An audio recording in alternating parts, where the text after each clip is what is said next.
Assalamualaikum warahmatullahi wabarakatuh. Pada kesempatan kali ini, kelompok saya akan memberikan materi mengenai sistem syaraf pada manusia.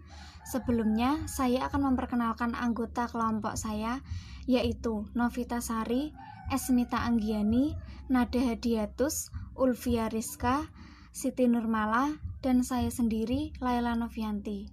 Langsung saja materinya sebagai berikut. Halo Brainy Pandas, hari ini kita akan belajar mengenai sistem saraf. Kita akan mulai dengan belajar mengenai unit terkecil yang menyusun sistem saraf, yaitu sel-sel saraf. Sistem saraf itu tersusun dari dua jenis sel. Jenis sel pertama kalian udah sering dengar, yaitu neuron. Dan jenis sel kedua mungkin rada jarang kita dengar, yaitu neuroglia. Tapi meskipun kita itu lebih sering dengar kata neuron dalam pembelajaran sehari-hari, sebenarnya neuroglia yang ada di dalam tubuh kita itu jumlahnya lebih banyak loh dibandingkan neuron. Jadi apa sih sebenarnya yang membedakan antara neuron dan neuroglia? Neuron itu apa dan neuroglia itu apa sih? Kita mulai dengan neuron. Neuron adalah sel-sel dalam sistem saraf kita yang berfungsi untuk mengirim sinyal-sinyal. Sinyalnya maksudnya gimana? Ya misal, kalau kamu mau gerakin tangan kamu, berarti otak kamu akan mengirim sinyal melalui neuron kamu ke otot tangan kamu, agar tangan kamu ini bisa gerak-gerak.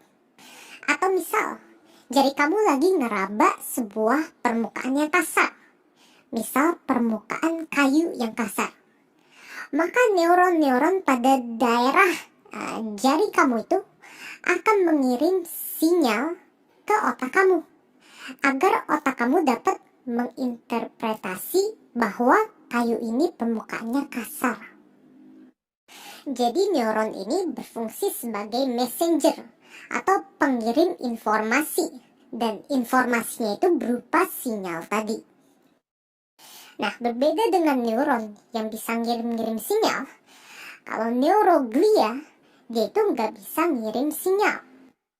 Neuroglia akan berperan sebagai semacam cheerleader untuk neuron yang lagi kerja keras mengirim-ngirim sinyal. Neuroglia ini bakal ngasih nutrisi ke neuron. Dia akan ngasih oksigen ke neuron. Pokoknya dia akan mendukung dan juga melindungi neuron agar neuron dapat bekerja secara optimal. Nah, sel-sel saraf kita, yaitu neuron dan neuroglia tadi, akan tersusun sedemikian rupa di dalam tubuh kita, sehingga sistem saraf itu memiliki dua divisi, yaitu sistem saraf pusat dan sistem saraf tepi. Sistem saraf pusat, kalau dalam bahasa Inggris itu kita sebut sebagai the central nervous system. Central kan pusat, nervous itu saraf. Nah, dan sistem saraf pusat ini tersusun dari dua struktur, yaitu otak dan juga sumsum tulang belakang. Kalau dalam bahasa Inggris, sumsum tulang belakang ini kita sebut sebagai the spinal cord. Dan tentu karena dia itu namanya central nervous system atau sistem saraf pusat, berarti segala struktur yang menyusun sistem saraf pusat ini terletak di pusat atau di tengah-tengah tubuh manusia.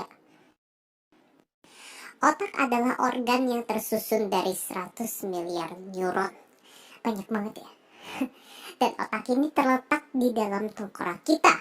Dan lebih tepatnya itu dia terletak di dalam yang namanya cranial cavity. Cavity itu artinya adalah rongga, dan cranial, krani, itu artinya adalah brain case atau tempat menyimpan otak, kontainer otak gitu. Jadi otak itu terletak di rongga yang terdapat di dalam tengkorak kita yang disebut sebagai the cranial cavity. Tulang-tulang tengkorak yang mengelilingi cranial cavity dan melindungi otak kita sebut sebagai tulang kranial atau cranial bone, dan ada 8 buah tulang. Tulang kranial yang letaknya itu di daerah belakang bawah kita sebut sebagai tulang oksipital. Dan pada tulang oksipital ini terdapat sebuah foramen atau lubang, ya. Lubang itu artinya foramen. Dan foramen itu kita sebut sebagai foramen magnum. Magnum itu artinya besar. Jadi foramen magnum berarti lubang yang besar.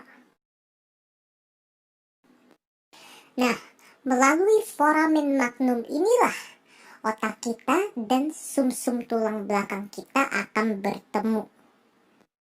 Sumsum tulang belakang kita itu tersusun dari 100 juta neuron. Lalu, sumsum tulang belakang dilindungi oleh vertebral column. Atau kalau dalam bahasa Indonesia, ya dia dilindungi oleh tulang belakang kita.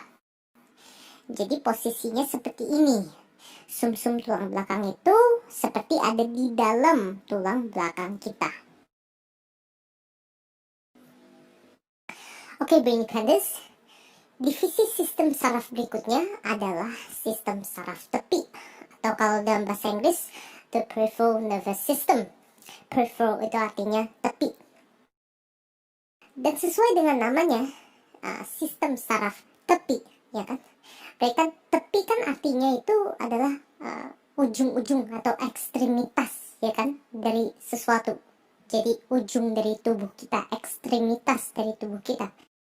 Berarti jaringan saraf yang menyusun sistem saraf tepi itu nggak ngumpul di pusat tubuh seperti sistem saraf pusat. Melainkan dia itu akan menyebar atau dia akan extend ke tepi-tepi atau ujung-ujung dari tubuh kita. Bisa juga kita ngomongnya gini, kalau sistem saraf tepi adalah segala jaringan saraf yang letaknya itu di luar sistem saraf pusat.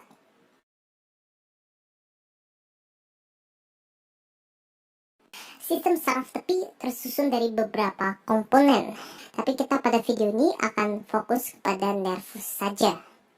Sebelum kita masuk mengenai nervus, kita mesti paham dulu anatomi dari neuron.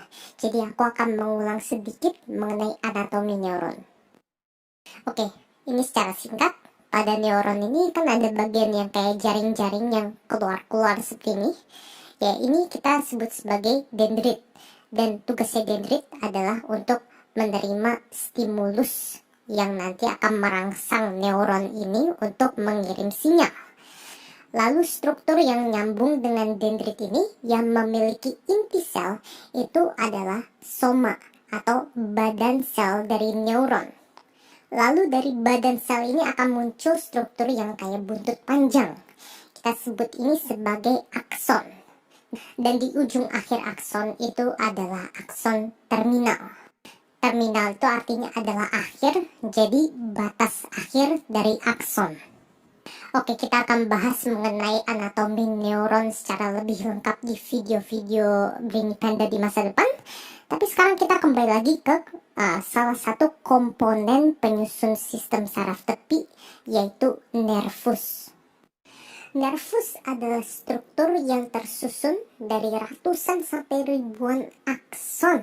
Ya, ratusan sampai ribuan akson bersama dengan jaringan ikat dan pembuluh darah. Jadi kalau kamu melihat struktur ini satu tabung, ini nervus. Dan kalau kamu lihat ada yang tabung tipis yang keluar dari nervus ini, itu adalah satu buah akson. Dan di dalam nervus ini ada ratusan sampai ribuan akson ini. Dan di sekelilingnya kamu bisa melihat ada pembuluh darahnya itu, yang merah arteri dan yang biru itu vena. Nervus ini ada dua macam, yaitu nervus cranialis dan spinalis. Dan dari namanya, kalian bisa tebak. Cranialis, crani, brain, case. Ya kan, berarti berhubungan dengan otak.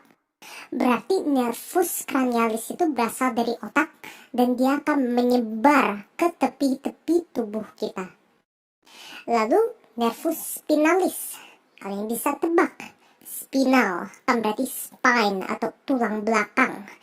Berarti nervus spinalis itu berasal dari sumsum tulang belakang dan dia akan menyebar ke tepi-tepi tubuh kita.